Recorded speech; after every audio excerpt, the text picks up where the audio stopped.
Yes sir, ಈ ಹಿಂದೆ ಜಾತಿ ಜನಗಣತಿ ವರದಿ ಬಂದಾಗಲೂ ಪ್ರಬಲ ಸಮುದಾಯ ಅನ್ಸ್ಕೊಳ್ಳುವಂಥ ಒಕ್ಕಲಿಗ ಮತ್ತು ಲಿಂಗಾಯತರು ವಿರೋಧವನ್ನು ವ್ಯಕ್ತಪಡಿಸಿದ್ರು. ಈಗಲೂ ಕೂಡ ಈ ಬಾರಿ ಜಾತಿ ಜನಗಣತಿ ಸರ್ವೆಗೂ ಕೂಡ ಅವರ ವಿರೋಧ ಇದೆ. ಇವತ್ತು ಬಿಜೆಪಿಯ ಲಿಂಗಾಯತ ಸಮಾಜಕ್ಕೆ ಸಂಬಂಧಪಟ್ಟಂತ ನಾಯಕರೆಲ್ಲರೂ ಕೂಡ ಸಭೆ ಸೇರಿದ್ರು. ಸಭೆ ನಡೆಸಿ ಈಶ್ವರ್ ಖಂಡ್ರೆ ಅವರನ್ನ ಕೂಡ ಭೇಟಿಯಾಗಿದ್ದಾರೆ. ಯಾರು ವಿರೋಧ ಮಾಡೋದು ಯಾತಕ್ಕಾಗಿ ಅನ್ನೋದು, ಆ್ಯಂಡ್ ಯಾವಾಗ ವಿರೋಧ ಮಾಡ್ತಾ ಇದ್ದಾರೆ ಅನ್ನೋದು. ಒಂದನೇದಾಗಿ ಸ್ಟೇಟ್ ಗೌರ್ಮೆಂಟ್ ಮಾಡಿದರೆ ಸೆಂಟ್ರಲ್ ಗೌರ್ಮೆಂಟ್ ಅವ್ರು ನಂಬಲ್ಲ, ಕೇಂದ್ರ ಸರ್ಕಾರ ಮಾಡಿದರೆ ರಾಜ್ಯ ಸರ್ಕಾರ ನಂಬಲ್ಲ. ಬಸವರಾಜ ಬೊಮ್ಮಾಯಿ ಅವರು ಹೇಳಿದರು, ಇವರಿಗೆ ಅಧಿಕಾರ ಇಲ್ಲ, ಏನು ಸೆನ್ಸಸ್ ಕೆಲಸ ಮಾಡೋದು ಅದು ನಮಗೆ ಮಾತ್ರ ಬಿಟ್ಟಿರೋದು, ಕೇಂದ್ರ ಸರ್ಕಾರಕ್ಕೆ ಮೋದಿ ಗೌರ್ಮೆಂಟ್ಗೆ ಬಿಟ್ಟಿರೋದು. ಇವರು ಅಡ್ಡ ದಾರಿಯಲ್ಲಿ ಹೋಗ್ಬಿಟ್ಟು ತಮ್ಗೆ ಏನು ಬೇಕು ಅದನ್ನು ಬೆಳೆ ಬೇಯಿಸ್ಕೊತಾ ಇದ್ದಾರೆ ಅನ್ನೋದು ಒಂದು. ಎರಡನೇದಾಗಿ ನಾವು ಹೇಳಿದ್ದೀವಿ, ಸಿದ್ದರಾಮಯ್ಯನವರು ಕೂಡ ಇದು 3ನೇ ಸಲ ಜಾತಿ ಗಣತಿಗೆ ಹೋಗ್ತಾ ಇದ್ದಾರೆ. ಎಷ್ಟು ದುಡ್ಡನ್ನು ವ್ಯಯ ಮಾಡಿದ್ರು, ಏನಕ್ಕಾಗಿ ಮಾಡ್ತಾರೆ, ಎಲ್ಲರಿಗೆ ರಾಜಕೀಯ ಬೇಕು. ಇವತ್ತು ವೀರಶೈವ ಲಿಂಗಾಯತರದ್ದು ಏನು BJP ವೀರಶೈವ ಲಿಂಗಾಯತರು, ನಿಮಗೆ ಇಲ್ಲಿ ಅರ್ಥ ಮಾಡ್ಕೊಳ್ಳಿ, ಇಲ್ಲಿ ಎಲ್ಲ ವೀರಶೈವ ಲಿಂಗಾಯತರು ಅಲ್ಲ, BJPಯ ವೀರಶೈವ ಲಿಂಗಾಯತರು ಇವತ್ತು ಒಟ್ಟಾಗಿದ್ದಾರೆ. ಈಗ ವೀರಶೈವ ಲಿಂಗಾಯತರಿಗೂ ಕೂಡ ಲಿಂಗಾಯತರು ನಮ್ಮವರು, ಪಂಚಮಶಾಲಿಗಳು ನಮ್ಮವರು, ಅವರು ನಮಗೆ ಲೆಕ್ಕದಲ್ಲಿ ಬೇಕು, ನಮ್ಮ ಲೆಕ್ಕ ಜಾಸ್ತಿ ಆಗಬೇಕು. ನಮ್ಮ ಲೆಕ್ಕ ಜಾಸ್ತಿ ಆದರೆ ನೋಡಿ, ಇಲ್ಲಿ ವೆರಿ ಗುಡ್ ಪಾಯಿಂಟ್ ಇದೆ. ನಮ್ಮ ಇಲ್ಲಿ ಲೆಕ್ಕ ಜಾಸ್ತಿ ಆದರೆ ಯಾರಿಗೆ ಲಾಭ ಆಗುವುದು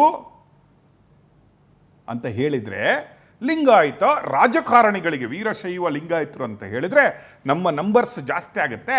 ನಮ್ಮದೊಂದು 50-60 ಕುಟುಂಬಕ್ಕೆ ತುಂಬ ಚೆನ್ನಾಗಾಗುತ್ತೆ. ಯಾಕಂದ್ರೆ ನಮಗೆ ನೀವೇನಾದರೂ ರಾಜಕೀಯ ಬಲ ತರಬೇಕಂತ ನಿಮ್ಮ ರಾಜಕೀಯ ಬಲ ತಂದು ನೀವು ಲಿಂಗಾಯತರಿಗೆ ವೀರಶೈವರಿಗೆ ಮಾಡಿದ್ದಷ್ಟೇ ಇದೆ. ಇಷ್ಟರವರೆಗೆ ಎಲ್ಲ ಪಾರ್ಟಿಗಳು ಜಾತಿ ನೋಡಿಕೊಂಡು ನೀವು ಡೆವಲಪ್ಮೆಂಟ್ಗಳನ್ನು ಮಾಡಿದಷ್ಟೇ ಇದೆ.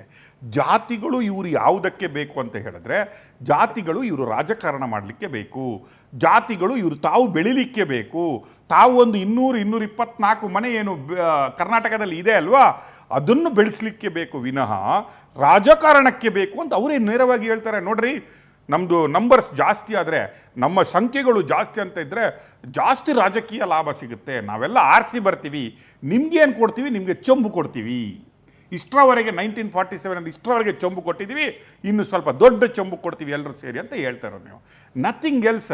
ಇವತ್ತು ನೋಡಿ, ಈಶ್ವರ್ ಖಂಡ್ರೆ ಹತ್ರ ಹೋಗಿದ್ದಾರೆ. ಅಪ್ಪ, ನೀವು ಕೂಡ ಇಲ್ಲಿ ಅಧ್ಯಕ್ಷರಾಗಿದ್ದೀರಿ, ನೀವು ಸ್ವಲ್ಪ ಸೇರ್ಕೊಂಡ್ಬಿಟ್ಟು ಇಲ್ಲಿ ನಾವು ರಾಜಕೀಯ ಮಾಡೋದು ಬೇಡ, ಇಲ್ಲಿ ರಾಜಕೀಯೇತರವಾಗಿ ಎಲ್ಲ ರಾಜಕೀಯಗಳನ್ನು ಬದಿಗಿಟ್ಬಿಟ್ಟು ಒಟ್ಟಾಗ್ಬಿಟ್ಟು ಸಿದ್ದರಾಮಯ್ಯನವರ ಏನು ಪ್ಲ್ಯಾನ್ ಇದೆಯಲ್ಲ ಅದನ್ನು ಡಿಫೀಟ್ ಮಾಡುವ ಅಂತ ಒಂದು ಕಡೆ ಆದರೆ, ಇನ್ನೊಂದು ಕಡೆ ಇವರೇ ಒಪ್ಕೊಂಡಂದರೆ ಯಾರು ಲಿಂಗಾಯತರು ಪಂಚಮಶಾಲಿಗಳು ನೋಡಿ ಎಷ್ಟು ವರ್ಷದಿಂದ ಬೊಬ್ಬೆ ಹಿಡಿತಾ ಇದ್ದಾರೆ. ನಮಗೆ ತಾರತಮ್ಯ ಆಗ್ತಾ ಇದೆ, ನಮ್ಮ ಹೆಸರು ಹೇಳ್ಕೊಂಡ್ಬಿಟ್ಟು ಏನೇನೋ ಮಾಡ್ತಾವ್ರೆ ಇವರು. ನಾವು ಲಿಂಗಾಯತರಲ್ಲಿ ನಾವು ಜಾಸ್ತಿ ಇದ್ದೀವಿ, ನಮಗೆ ಕೊಡಿ ಅಂತ ಕೇಳ್ತಾ ಇದ್ದವರು, ಆಗ ಯಾರೂ ಇಲ್ಲದವರು, ಆಗ ಈ ಒಗ್ಗಟ್ಟುಗಳು ಇಲ್ಲದ್ದು. ಈಗ ಏನಾಗಿದೆ, ಸಿದ್ದರಾಮಯ್ಯನವರು ಒಂದು ಈ ರೀತಿ 60 ಕ್ವಶನ್ ಆಗಿ ನಾನು ಸರ್ವೆ ಮಾಡ್ತೀನಿ ಅಂತ ಹೊರಟಾಗ ಇಡೀ ಇವರಲ್ಲಿ ಅಲ್ಲೋಲ ಕಲ್ಲೋಲ ಯಾಕೆ ಆಗಿದೆ ಅಂದರೆ, ಏನಾದರೂ ಪಂಗಡಗಳು ಡಿವೈಡ್ ಆದರೆ, ಲಿಂಗಾಯತರು, ವೀರಶೈವ ಲಿಂಗಾಯತರು, ಪಂಚಮಶಾಲಿಗಳು, ನೀವು ಒಕ್ಕಲಿಗರಲ್ಲಿ ನೋಡಿದ್ರಿ ಎಷ್ಟು ಜನ ಒಕ್ಕಲಿಗರು ಇದ್ದಾರೆ, ಗಂಗಡ್ಕರ್ ಇದ್ದಾರೆ, ಅಲ್ಲಿ ಇನ್ನೊಂದು ಇವ್ರ ಹತ್ರ ಏನು. ಇನ್ನೊಂದು ಕಡೆ ಹೋದರೆ ಇನ್ನೊಂದು ವೆರಿ ಗುಡ್ ಟರ್ನ್, ಕುರುಬರನ್ನು ಎಸ್ಟಿಗೆ ಸೇರಿಸ್ಬಿಡ್ತೀವಿ ನಾವು, ಕುರುಬರಿಗೆ ಎಸ್ಟಿಗೆ ಸೇರಿಸ್ಬಿಡ್ಬೇಕು. ಬೊಮ್ಮಾಯಿಯವರು ಟ್ರೈ ಮಾಡಿದ್ರು, ಆಗ ಆಗಿಲ್ಲ. 2024 ಅಲ್ಲ 23 ಒಮ್ಮೆ ಹೋಯ್ತು, 23 ಅದು ಕೇಂದ್ರ ಸರ್ಕಾರ ರಿಜೆಕ್ಟ್ ಮಾಡಿತು. ಈಗ ನಾನು ಪುನಃ ಟ್ರೈ ಮಾಡ್ತೀನಿ, ಅದೇನು ನಾನು ಆದ್ಬಿಟ್ರೆ ನಾನು ಒಬ್ಬ ಮಹಾನಾಯಕನಾಗ್ತೀನಿ. ಈ ಏನು ಕರ್ನಾಟಕದಲ್ಲಿ ಸಿದ್ದರಾಮಯ್ಯನವರನ್ನು ಕುರುಬರು ಯಾವತ್ತೂ ಮರೀಲಿಕ್ಕಿಲ್ಲದಂಥ ಒಂದು ಸ್ಟೇಟಸ್ಗೆ ಬಂದುಬಿಡ್ತೀನಿ. ಎಲ್ಲದಕ್ಕೂ ಏನಕ್ಕೂ ಈ ಗಣತಿಗಳು ಮತ್ತು ಈ ಸರ್ವೆಗಳು, ಈ ನಂಬರ್ಸ್ಗಳು ಜನಸಾಮಾನ್ಯರಿಗೆ, ಸಾಮಾನ್ಯ ಲಿಂಗಾಯತನಿಗೆ, ಸಾಮಾನ್ಯ ವೀರಶೈವ ಲಿಂಗಾಯತನಿಗೆ, ಸಾಮಾನ್ಯ ಪಂಚಮಶಾಲಿಗೆ, ಸಾಮಾನ್ಯ ಕುರುಬರಿಗೆ, ಸಾಮಾನ್ಯ ಈಡಿಗರಿಗೆ, ಸಾಮಾನ್ಯ ಬಣ್ಸರಿಗೆ ಅಲ್ಲ. ದಿಸ್ ಇಸ್ ಫಾರ್ ಪಾಲಿಟಿಷಿಯನ್ಸ್ 224 × 2 ಇಷ್ಟು ಮನೆಗಳಿಗೆ ಈ ಗಣತಿಯ ಅಗತ್ಯ ಇದೆ ಅಷ್ಟೇ. Right sir, thank you so much sir ಚರ್ಚೆಯಲ್ಲಿ ಭಾಗಿಯಾಗೋದಕ್ಕೆ.